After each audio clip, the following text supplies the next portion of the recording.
Yo, what up YouTube? It's been a while since I've posted. Wanted to come at you with a video today. Basically, what do I bring to drift events and, how to prepare for one. Figure we get to that and kind of update you guys along the way of, some things that have been going on. So, step one, you need a car to go drifting. So you need the car to be prepped and you need it to be ready to drift. So whatever car you have, of course, it's got to be a rear wheel drive, preferably with like a locked diff, some sort of differential, and you need a good set of tires. You need a helmet as well. So that's about it. That you need to go drifting. You don't need a crazy car to go drifting. And, like myself, I street drive my car to the track. So I don't have a truck, I don't have a trailer or anything. So that is what I have. I have my car that I drift, I drive it to the track, and that's how I get things done. So aside from the car, you're gonna need tires. So with drifting, we go through a good amount of these.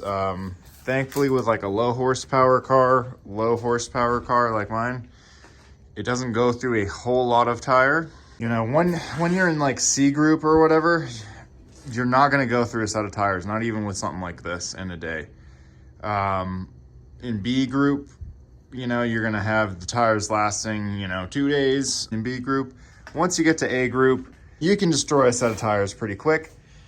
I usually go through a set a day in A class this season. So I'm just bringing some Kenda scrubs with me. I have what's on the car, right? So you can drive to the track, drift on the tires, and drive home. That's also an option. I don't really like doing that, but I will do it sometimes. So tomorrow, we're drifting at Palmer. I'm gonna be bringing those Kenda scrubs from the last competition, and I might be bringing these Ironmans. They're 245 Ironmans. They're 40 series. I would have preferred 45, but that's only to make the tire taller and the wheel gap less, so it really doesn't matter. So tires are a big thing. When you're starting out, you're not going to be going through tires a whole lot. So once you get into B class and A class, you start getting a whole lot more C time, and that's kind of when you're gonna go through more tires. You got tires, you got a car, you got to make sure the car is prepped. Everything is prepped on the car. Drifting, you're gonna be learning how to work on your car. So, for example, with this car, I just cleaned the filters, the MAFs, I cleaned the throttle bodies, I just did new plugs and a compression test just to do a once over on this car, and we're all good. Stuff like that. Bolt checks, so did my front and rear bolt check, nothing's loose, so I know that I can make the 2-hour drive to the track and drift the whole day there, no issues. So accumulating tools is definitely a thing that will happen over time when you're working on your car. You're going to be tackling different projects and you're going to be needing different tools to get that job done. So I'm just going to work my way left to right. What I use to work on this 370Z, it's probably going to be extremely similar for a 350Z or a G35, 37. Okay, so first up, we got my 1/4-inch set of tools. I do have a couple different bits in here that I've thrown in. It's just to make this set of tools that much more effective, but my full 1/4-inch set of tools, definitely a good thing to have for some of the smaller projects on the car. I do have a 3/8 to 1/4-inch adapter, 1/4-inch swivel head in here, and a 1/4-inch drill adapter, or impact drill adapter. So that is a good thing to have. On this car, I need metric wrenches, and this set is from 9 up to 22, or really 9 to 19, and I just put a 22 in this set for my car. So definitely a good thing to have. I would love to have ratcheting wrenches, but I do not have that Currently, I would get a set of ratcheting wrenches over these. These are definitely a pain to work with sometimes. After that, got your kind of specialty Allen bits. This stuff I needed to acquire for my adjustable suspension. We got that. And then some more. Some of the Torx bits are in there as well. And then we have our metric sockets going from, I believe, 8 to all the way up to a 19. We got deep and the short sockets. These are 3/8 that I use. These are the main ones that I use.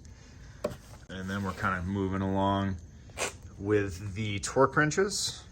Gonna need a couple torque wrenches. If you're like me, I like torquing stuff to spec.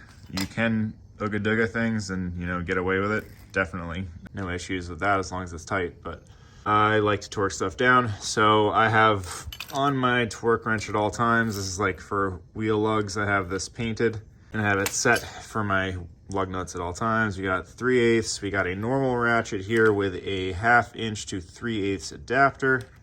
Little things that you might need. 3/8 ratchet, hammers, extensions as well.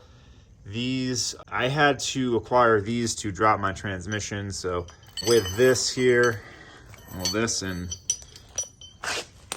this here, I believe that is actually the length you need to get to your transmission. So I can drop my transmission at the track if I needed to. We got various pliers here. This is for one of the heater hose projects I was doing.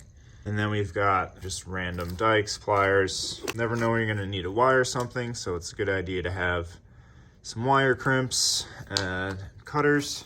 Like to have a set of drill bits, so this is a good thing to have as well with you. You never know, someone else might need them. Most of the time, actually, I have other people using this. I've never needed this at the track. This here is something I recommend people definitely pick up, is a digital caliper. So it doesn't have to be digital, you can read the markings and such, but this is really good for aligning if you need to place a tie rod because you bent it. I've not bent one, but if you need to, you can measure everything back up to be exactly the same as it was before. So you don't have to go to an alignment shop after you replace the tie rod, you know, something simple like that. So that's really nice to have. And then electric tools, I got an electric impact. This is just a 3/8 impact. It's not really that strong. I would like to get a stronger one. Definitely need to invest in one of those. We've got an angle grinder, zip ties, really good to have. And then I have an assortment of standard wrenches that I have found useful to use on the chassis. So a lot of this stuff actually goes to my front upper camber arms because I don't have the bigger metric stuff. So this is what fits my front upper camber arms. Little stuff like that. We got adjustable wrenches. Normally I have 2 of these adjustable wrenches. Pipe wrench I use for taking off inner tie rods. I don't have the actual crowfoot wrench, so that's what I got.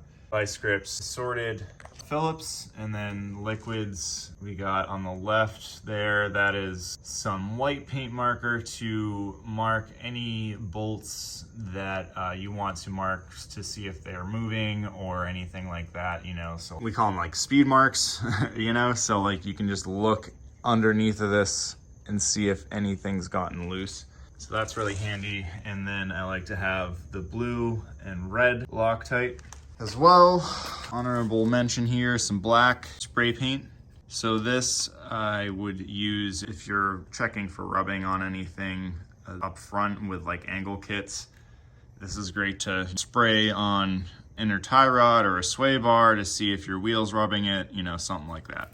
And then basically just got random stuff in here. Wire brush, this is good for separating oil pans or something. If you need to drop an oil pan, you know, do something like that, you can do that. Measuring tape, those are all good things to have when you're drifting. All right, and you know, kind of went on a rant there. You do not need all of these things, but it's definitely what I found useful to work on my Z. So that's what I bring. So well, you're gonna need a jack, of course. You're gonna need jack stands right there. You're gonna need a couple of those. I like to bring wheel chocks with me. My handbrake doesn't work very well. You're gonna also want to bring fluids, so extra oil, power steering fluid. You're gonna want, you know, brake fluid as well. You're gonna wanna bring all of that stuff just in case. Some cleaner, well, I thought this was the window cleaner. So that would be good for the windows. And actually, personal item, I like to bring wet wipes just to like clean off my hands a little bit, because it's kind of a pain to go to the bathroom all the time when you're working on your car to wash your hands at the track. Forgot under fluids, distilled water, definitely a good idea. I think that's everything that you would bring. Spare parts. I do have a full bag of spare parts. I have everything from inner tie rods, outer tie rods, Heims, wheel spacers, spark plugs. Pretty soon I'll have coils, stuff like that. You're gonna wanna bring anything that is good to bring as a spare. So like inner tie rods are really good, outer tie rods, really good to bring. Very common wear items on a lot of drift cars. I personally have not gone through, I haven't bent any tie rods. I've gone through a lot of inner tie rods though. They tend to go bad pretty quick. For me, they last about maybe 15 drift days, like days of drifting, and then they're pretty toast. But I'm using the GK Tech ones, but yeah, it doesn't really matter what brand you're using, they tend to go bad. So that's probably your most common issue as far as steering play is concerned. And aside from like consumables, parts, you're gonna wanna bring potentially some gas with you. I didn't really need to do this at all. I would just drive my car out to the local gas station and fill up when I needed to. When I first started out with the Z, if you guys aren't familiar, this thing fuel cut a lot. These cars have a saddlebag gas tank, so going around right-hand corners, these cars like to fuel slosh and fuel starve. So that is something that I was constantly doing about every run group, having to go out and get gas for this car. So for some of you, maybe bringing some gas is an option. Maybe not in, you know, I wouldn't be able to fit it in my car, honestly. So that's one of the main reasons I don't bring it. But definitely a good thing to have nonetheless. Cool. So I think that is everything that you're gonna bring to an event. So let's get into the next part. All right, and so for this part of the video, you guys might be wondering like, okay, that's cool. That's what you bring to events, but what about, you know, where are the events and how do I go to one? Hold on. Kitty time. That's Panda for everybody that's wondering. Good kid. Right, so for the next part of the video, you guys might be wondering, you know, how do you find events and everything? So that is definitely a good question. I would just go and Google drift events near me. That's what I did. And a few places popped up. And once you kind of go to an event, I would try to go to an event and not drive, just go and spectate. And, you know, try and talk to some people before you actually decide to go drifting. That is a huge thing. So you're going to learn a lot just from, you know, talking to some folks, like how things work, how things run, and where everything's hosted at, all that stuff. So, but I'll just go out and say it right now. We got a few places in the Northeast here for us to go sliding. There's quite a lot. New England's really good for drifting. So we've got like Lock City. A lot of these places will have like a driver's forum on like Facebook or something. So you're gonna have to be invited to one of these, but once you go to an event and stuff, you know, maybe make, you know, a couple friends, you can get somebody to invite you to one of these and you'll be able to stay up to date with what's going on with, you know, all the stuff. But back in the day when I first started, there was Northeast Drift Co. This is the first organization I slid with. Currently sliding at Lock City Drift. So this is lockcitydrift.com. But where we're going actually tomorrow, we're sliding, is at Ready Set Drift. So this track's a little bit, you know, not such a C-class track, but you can go, you know, find events. You're gonna want to, before you go, you know, to look for the event, you're gonna want to look at the rule book and all of the safety and driver requirements needed to be met for the car and for the driver. So there are, it's kind of strict, but it's nothing, crazy. And it's really, everyone's car should be teched. You should be teching your car before the event.